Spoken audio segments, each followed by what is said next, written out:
আজ নবমীর সন্ধ্যায় আমরা যে সমস্ত এখানে দর্শনার্থী উপস্থিত হয়েছি এই পুজোর আনন্দ উপভোগ করার জন্য, তার জন্য কমিটির প্রত্যেকটি ছেলেকে আমি অসংখ্য ধন্যবাদ জানাচ্ছি যে তোমরা এই এক মাস ধরে মা দুর্গার পুজো উপলক্ষে যে পরিশ্রম বা অক্লান্ত পরিশ্রম করে আজকে এই জায়গায় আনন্দ দান করছো।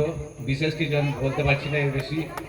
এইটা যাতে ধরে রাখতে পারো, আগামী বছর যাতে এইভাবেই চলে, তার জন্য যতটুকু সাহায্য করা প্রত্যেকে অনুরোধ করব, তোমরা প্রত্যেকে সেই রকম সাহায্য করবে এবং আনন্দটাকে আরও যাতে এগিয়ে নিয়ে যায়, মাত্রা দেওয়া যায় সেই জায়গায় প্রত্যেকে অনুরোধ করছি।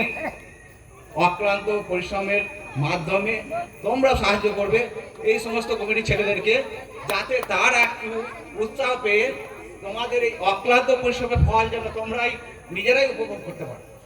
আর বিশেষ কিছু বলছি না। অসংখ্য ধন্যবাদ ফুটুল দাসকে। বলতে বলতে আটকে যাচ্ছিল কথাগুলো, কেন জানেন? বলতে বলতে কথাগুলো আটকে যাচ্ছিল, কারণ কথায় আছে জানেন তো, অপ্রকাশিত কথার গভীরতা বেশি হয়, অপ্রকাশিত কথার গভীরতাটা বেশি হয়, সেই আবেগ থেকে কথাগুলো আটকে যাচ্ছিল, আর কিচ্ছু না।